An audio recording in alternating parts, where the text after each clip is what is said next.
Students, आज हम lesson number 4 के एक टॉपिक की चर्चा करते हैं। एम्पियर के परिपथीय नियम के अनुप्रयोग। हमने एम्पियर का नियम पढ़ चुके हैं, अब एक एक करके इसके अनुप्रयोग की चर्चा करते हैं। पहले नंबर का अनुप्रयोग है हमारा, अनंत लंबाई का कोई धारावाही चालक तार है, उसके कारण यदि हमें चुंबकीय क्षेत्र की गणना करनी है तो किस प्रकार से चुंबकीय क्षेत्र की गणना कर सकते हैं, उसके लिए आज हमारा पहला अनुप्रयोग चालू करने जा रहे हैं। एम्पियर का नियम क्या कहता है, तो कोई भी बंद पथ है उसके चुंबकीय क्षेत्र के रेखा समाकलन का मान होता है वह निर्वात की चुंबकशीलता μ0 एवं उस बंद पथ से गुजरने वाली कुल धाराओं के बीजगणितीय योग के गुणनफल के क्या होता है, बराबर होता है। अब देखें, हमने कोई धारावाही चालक तार लिया है जिसका नाम कितना लिखा है Mn, और वह धारावाही चालक तार कैसा है, तो अनंत लंबाई का चालक तार है, जिसमें धारा बहने के कारण सर्कुलर पथ के अंदर इसके अंदर एक मैग्नेटिक फील्ड जनरेट हुआ है, चुंबकीय क्षेत्र उत्पन्न हुआ है। यह चुंबकीय क्षेत्र क्रॉस में कैसे है, डॉट में कैसे है, इसकी चर्चा हम पहले भी कर चुके हैं। यह दाएं हाथ के अंगूठे के नियम से आता है, जिसमें नियम क्या कहता है कि कोई भी धारावाही चालक तार है, जैसे कि मार्कर मेरा धारावाही चालक तार है, इसे हम दाएं हाथ में इस प्रकार पकड़े कि ये मेरा दायां हाथ है, इसमें हम यदि इसको इस प्रकार पकड़े कि जिसमें अंगूठा अगर विद्युत धारा की दिशा को प्रदर्शित करता है, तो ये मैंने चालक तार लिया, उसे दाएं हाथ में पकड़ा, और ये जो ऊपर की ओर जो डायरेक्शन जो जा रही है वो किसकी डायरेक्शन है, विद्युत धारा की दिशा है। तो ये जो मुड़ी हुई अंगुलियां जो होंगी, जो मुड़ी हुई अंगुलियां जो हैं वो किसकी दिशा को दर्शा रहे हैं, चुंबकीय क्षेत्र की दिशा को दर्शा रहे हैं। अब मैग्नेटिक फील्ड इस डायरेक्शन में जनरेट हुआ है, जो मेरा सर्कुलर पथ है इस डायरेक्शन के अंदर जनरेट हुआ है, देखिएगा तो ये हमारा मैग्नेटिक फील्ड है। अब इस पॉइंट पे यदि हम चेक करेंगे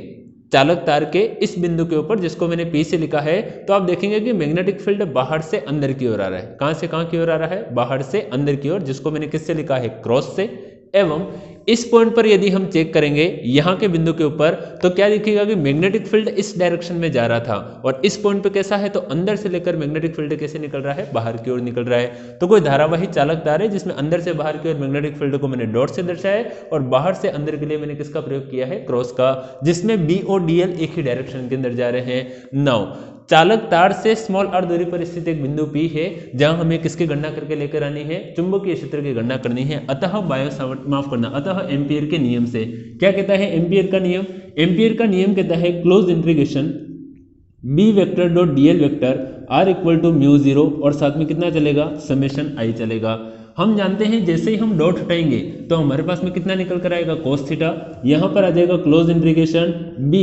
dl, और साथ में कितना आ जाएगा, cos ऑफ थीटा μ0, और यहाँ पर बहने वाली कुल धारा कितनी है, तो समेशन I की जगह पर केवल किसका प्रयोग किया जाएगा, I का प्रयोग किया जाएगा। नाउ क्या उत्तर आते हैं हमारे पास में, आंसर कुछ इस प्रकार का आएगा कि यहाँ पर क्या लिखा जाएगा, थीटा का मान जो है वो कितना चल रहा है, 0 डिग्री। को पूछे सर 0 आया कैसे आखिरकार, तो B और DL दोनों एक ही डायरेक्शन के अंदर जा रहे हैं, अंदर की ओर जा रहे हैं, इसलिए थीटा का मान कितना लिखा है, 0 डिग्री। देन हमारा आंसर आएगा क्लोज इंटीग्रेशन, यहाँ पर चलेगा BDL, cos ऑफ थीटा की जगह पर कितना आ गया, 0 डिग्री, R इक्वल टू यहाँ पर आ जाएगा हमारे पास में μ0, और साथ में कितना चलेगा, I चलेगा। नाउ cos 0 का मान कितना होता है, तो 1 होता है। क्लोज इंटीग्रेशन यहाँ पर कितना आया, BDL, cos 0 का वैल्यू कितना लिख दिया गया, 1, यहाँ पर चलेगा हमारे पास में μ0, और साथ में कितना चलेगा, I चलेगा। 1 का गुणा कराएंगे वही मान वापस आएगा, B को बाहर निकाले, ये निकाला B को बाहर, क्लोज इंटीग्रेशन अंदर कितना रह गया, DL, R इक्वल टू यहाँ पर चलेगा μ0, और साथ में कितना आ जाएगा, I।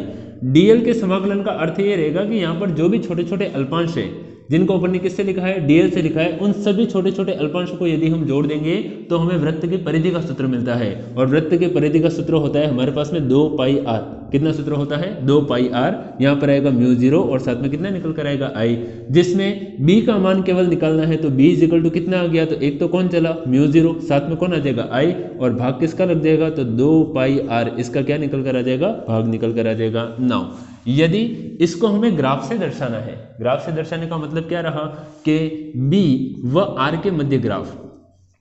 R के मध्य ग्राफ, और ग्राफ क्या कहना चाहता है, तो एक तरफ आप मैग्नेटिक फील्ड ले लीजिए B को, और एक तरफ ग्राफ को दर्शा दीजिए R को। देख सकते हैं कि B जो है वो दूरी R के क्या है, व्युत्क्रमानुपाती है, तो ऐसा लिखा जाएगा कि एक बार आपके R यहाँ पर है, एक बार B यहाँ पर है, तो जब आपका R मिनिमम पर होगा, 0 पॉइंट पर होगा, तो B आपका कहाँ पर होगा, मैक्सिमम पर, कहीं यहाँ पर। और जैसे जैसे हम R का मान बढ़ाएंगे, जैसे जैसे R का मान बढ़ाएंगे वैसे वैसे B का मान क्या होता जाएगा, कम होता जाएगा। तो यहाँ पर हमारा ग्राफ आएगा कुछ इस प्रकार से, जो दर्शाएगा कि B